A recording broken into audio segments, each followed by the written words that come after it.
Hi, my name is Ashley Richardson, and this is Basically Christian.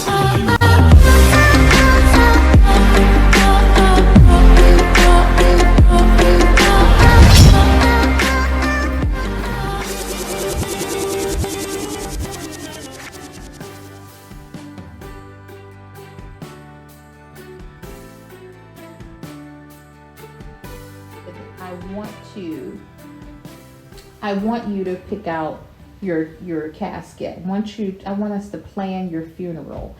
And I want you to tell me about the songs that you want played at your funeral. I want you to pick out the color of your suit. And most of my friends, when I tell people this, they're like, "Oh, did you do that?" But I knew out of 11 children, I'm the youngest. I knew I was the only one that was going to take care of my dad. Yeah. So my mom had 7 kids. My father had 4 children. I'm the only one that my mom and dad had together. And I was, of course, the closest to my father. And so, it was a little selfishness behind it, because the reason why I did it, because I knew I would grieve so hard. Mm-hmm. And I wanted to make it a little easier for myself during that time. And I wanted to also not have to go through the bickering and the arguing. And so I said, I'm going to plan ahead. And I had some friends that were in the funeral industry, and I spoke to them about the planning.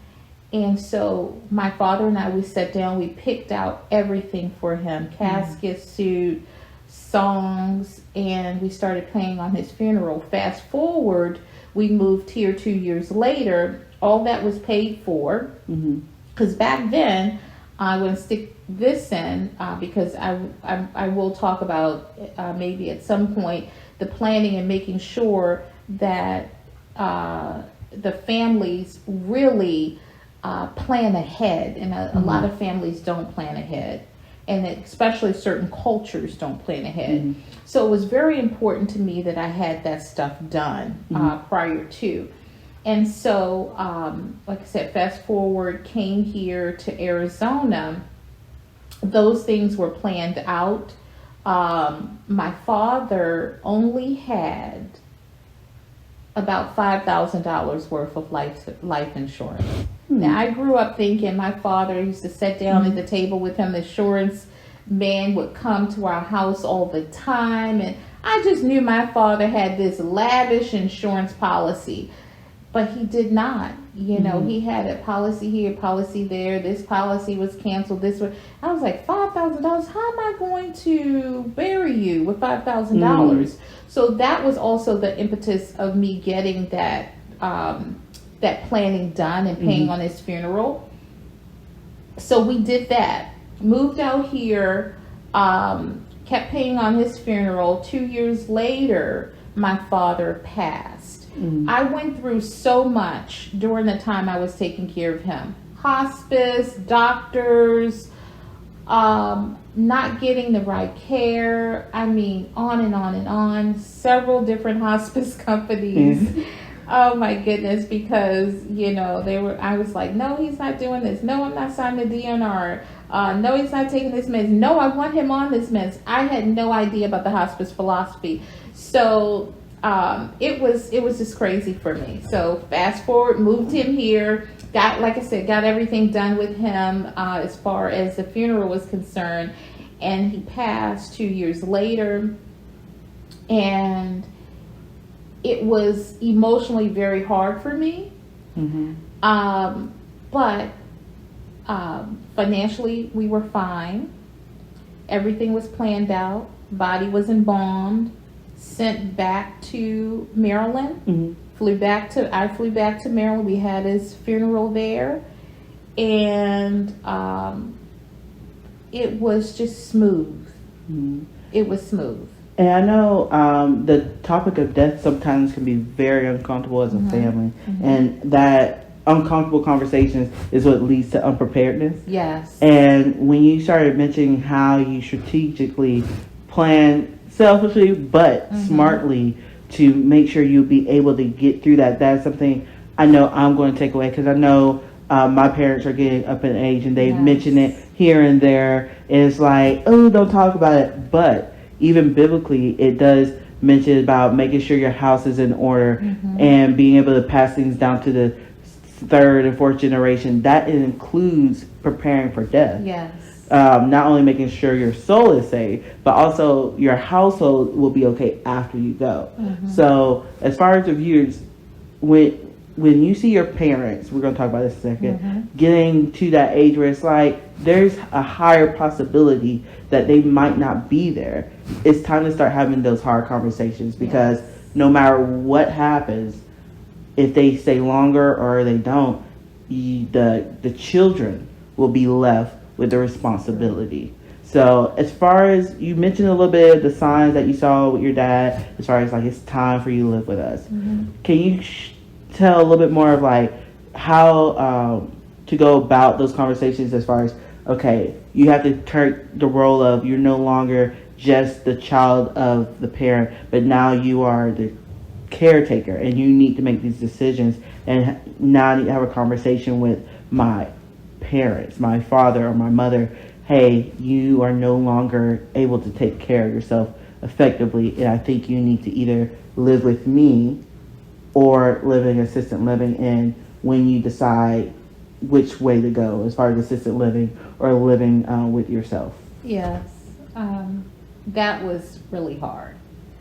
I'm going to tell you what was really, really hard, taking his car away. That was hard for me, because this was a man who, I explained, who took care of me all my life.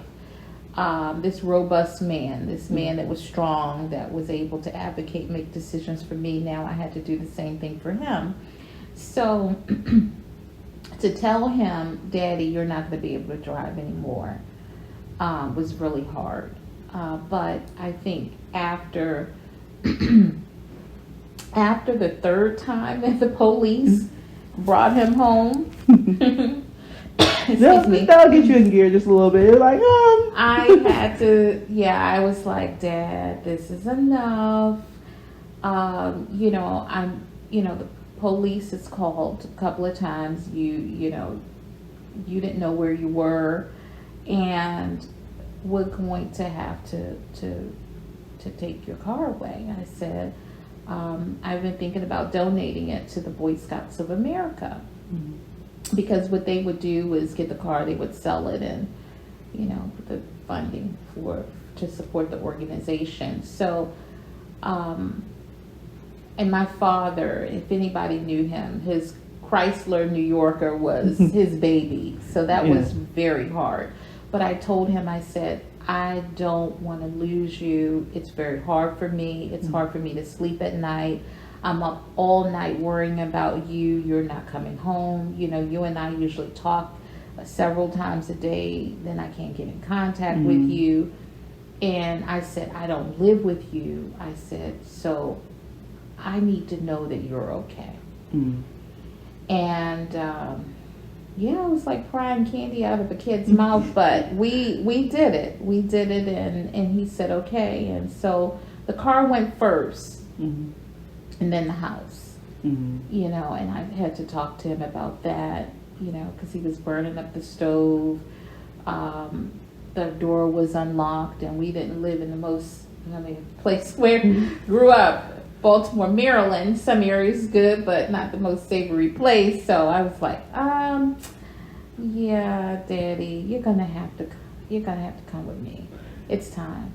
And I know with that, I think with how you're saying it, it's always important to not try to make the conversation about power, making the conversation about safety and well-being versus it's you need to do what I say because you're a burden. That is not the way to go about it. I have seen conversations where it goes in that direction that just makes it a harder struggle, because again, anyone and everyone's going to go through that stage, hopefully, where you're at the age where you're like, now I need assistance, because that means you lived a long life, because you honor your mother and your father, because you want to make sure Amen. because you want to make sure that you do unto others as you want them to do unto you. So you have to be very careful of how you treat your parents.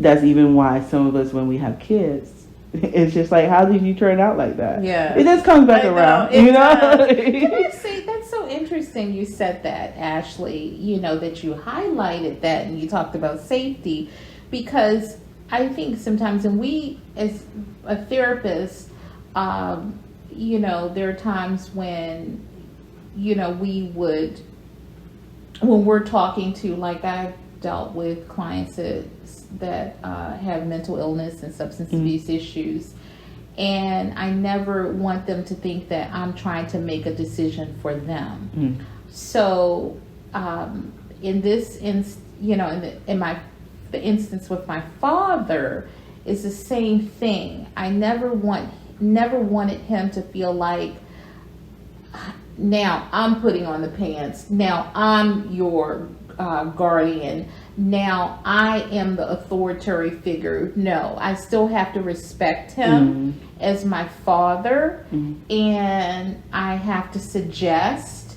And one thing that I did do is, like you mentioned, safety. Your safety is at stake. It's hard for me to sleep at night because I'm worried about your safety. Yes. So that's really important. And I think for, people that are viewing, when you're having those hard conversations, safety, and definitely giving them, allow them to have a voice and express themselves, and not be demanding and not try to be the authority figure, even though, most cases we are, but you never want to take the dignity and the self-respect away. And that's a lot of times what people do with seniors, they take their dignity and the self-respect away. Yeah. So just to highlight just more bluntly, this is not the time for you to live out your trauma to your parents. That's so true. It's not the time for revenge. It's not the time for I remember when you did this, so now I'm going to do this. It's not time for manipulation, because their mind isn't there. If you have issue with your parents or grandparents or whoever you might eventually take care of, do it while they're in their strength and are able to talk to you. Because if not, then it's just going to turn to resentment, and then you'll find yourself being a person that you didn't think you were when it's time to take care of them. Just a little highlight. Deal with your traumas now with your parents versus doing it later when they're powerless. Wow, that's great, Ashley. Good stuff. With that, I know with everything going on, I know we got a little bit with grieving and things like that, because there's a lot of death going on. What advice do you have for properly grieving and preparing in this time when death is so constant on news and in the environment?